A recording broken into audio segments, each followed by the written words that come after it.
Bismillahirrahmanirrahim. Assalamualaikum warahmatullahi wabarakatuh.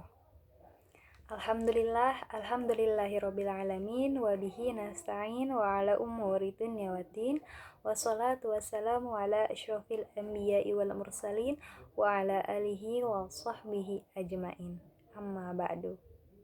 Pertama-tama, marilah kita panjatkan rasa puji syukur kita kepada Allah Subhanahu wa Ta'ala yang telah memberikan kita banyak nikmat, salah satunya nikmat Islam, nikmat iman, dan nikmat sehat.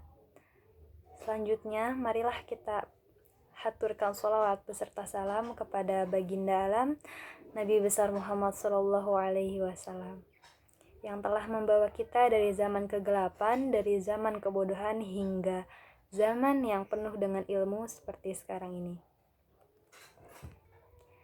Tak lupa rasa terima kasih saya ucapkan kepada Bapak Ilham Munzir yang telah memberikan saya kesempatan untuk kultum virtual pada hari ini. Insya Allah pada kultum virtual hari ini saya ingin memberikan sedikit ilmu tentang menghilangkan cemas, mendatangkan ketentraman hati. Banyak orang yang pergi ke suatu tempat atau melakukan hal yang bahkan tidak harus dilakukan hanya untuk menenteramkan hati atau menghilangkan rasa cemas yang ada di dalam diri. Tak lain dan tak bukan hanya untuk mencari ketenangan hati dan menghilangkan rasa tidak enak di dalam hati. Padahal Allah Subhanahu wa Ta'ala berfirman di dalam Al-Quran surat Ar-Ra'd ayat 28, A'udzu billahi minasyaitonirrajim. Bismillahirrahmanirrahim. Alladzina amanu wa tatma'innu qulubukum bidzikrillah. Alla bidzikrillahu tatma'innu qulub. Yang dimana artinya orang-orang yang beriman hati mereka menjadi tentram karena berzikir, dan dengan berzikirlah hati menjadi tentram. Allah telah memberikan saran langsung kepada kita melalui Al-Quran surat Ar-Ra'd ayat 28 tersebut. Tetapi banyak dari kita yang masih saja mencari ketenangan hati, menghilangkan kecemasan dalam diri dengan pergi ke suatu tempat misalnya, atau bahkan sampai melakukan maksiat seperti datang ke diskotik atau dan lain-lain hanya untuk mententramkan diri katanya. Padahal galau itu sendiri, rasa tidak enak hati itu sendiri datang karena kita kurang berzikir, kurang mengingat Allah. Mengapa harus berzikir? Karena zikir adalah ibadah yang paling ringan, juga ibadah yang sangat mudah untuk dilakukan, kapanpun dan dimanapun. Ketika kita sedang belajar atau sedang berjalan ke yang ingin kita tuju atau sedang apapun, dengan wudhu atau tidak berwudhu, zikir tetap boleh dilakukan. Dari itu, zikir termasuk ibadah yang dapat dilakukan tanpa syarat dan tidak membutuhkan kriteria tertentu. Sangat mudah bukan untuk dilakukan? Lalu mengapa harus berzikir? Apakah ada ibadah lain? Tentu ada. Tetapi jika zikir ibadah yang paling ringan dan memiliki makna yang paling banyak, mengapa kita tidak bisa lakukan? Saya menemukan suatu jurnal, yaitu Jurnal Yutim volume 2 tahun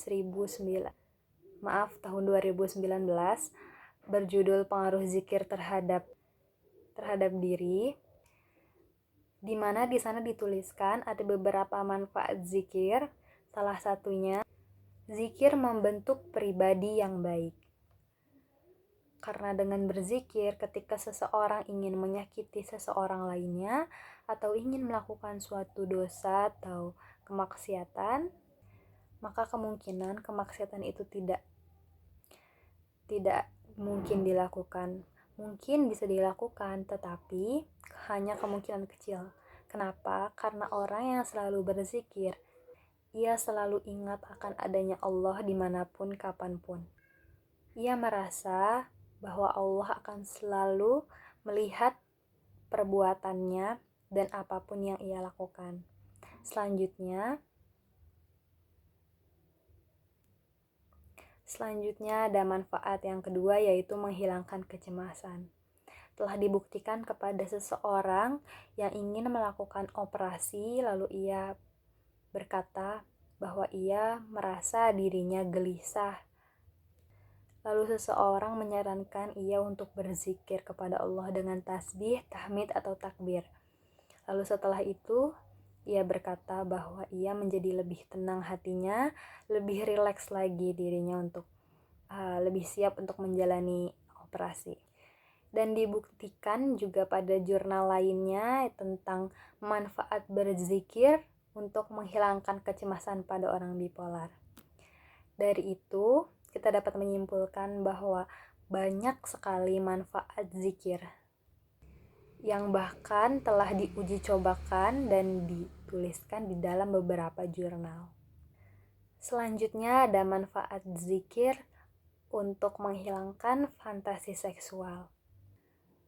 Orang yang selalu berzikir sangat berkemungkinan kecil ada di dalam pikirannya tentang fantasi-fantasi yang tidak dan pikiran-pikiran yang tidak baik. Karena kembali lagi kepada poin pertama, seseorang yang selalu berzikir, pribadinya akan terbentuk secara baik-baik. Jadi dalam bersikap atau dalam berpikir, insya Allah berisi tentang hal-hal baik. Dan juga berzikir dapat menghilangkan emosi negatif.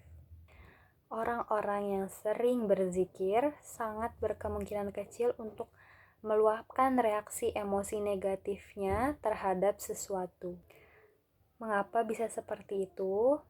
Karena di dalam zikir ada nama Allah Subhanahu wa Ta'ala dan kalimat-kalimat terpuji tentang Allah Subhanahu wa Ta'ala yang dapat memberikan energi, baik langsung ataupun tidak langsung kepada seseorang tersebut. Ternyata banyak bukan manfaat dari berzikir, tidak hanya dari sisi ilmu agama, tetapi juga terdapat dampak untuk kehidupan secara psikologis, untuk kesehatan psikologis dan kesehatan tubuh. Ada cara yang kedua setelah berzikir. Cara selanjutnya yaitu sholat. Karena dengan sholat hati akan menjadi lebih tentram. Ada air wudhu yang fungsinya untuk menenteramkan hati, yang dimana air tersebut bisa menenteramkan emosi negatif. Dan pastinya di dalam sholat selain ada wudhu, ada kalimat-kalimat tasbih, tahmid, dan takbir, dan kalimat-kalimat terpuji lainnya yang baik untuk dilakukan, yang berfungsi untuk kebaikan kesehatan maupun kebaikan untuk sisi psikologis diri seseorang. Tetapi pastinya di dalam sholat terdapat syarat-syarat tertentu dan kriteria-kriteria tertentu. Tetapi kembali pada diri seseorang masing-masing, ingin menenteramkan hati dengan cara yang mana? Dengan cara berzikirkah atau dengan cara sholat tersebut? Kenapa sholat juga dapat menenteramkan hati? Karena makna sholat juga terdapat kata-kata terpuji tentang memuji nama Allah, yang dimana merupakan bagian dari zikir tersebut. Juga di dalam sholat ada gerakan-gerakan tertentu yang menurut para ahli, gerakan-gerakan tersebut juga dapat memberikan manfaat untuk kesehatan. Mungkin itu saja yang dapat saya sampaikan. Kurang lebihnya mohon maaf. Billahi fisabilil haq fastabiqul khairat. Wassalamualaikum warahmatullahi wabarakatuh. Semoga bermanfaat.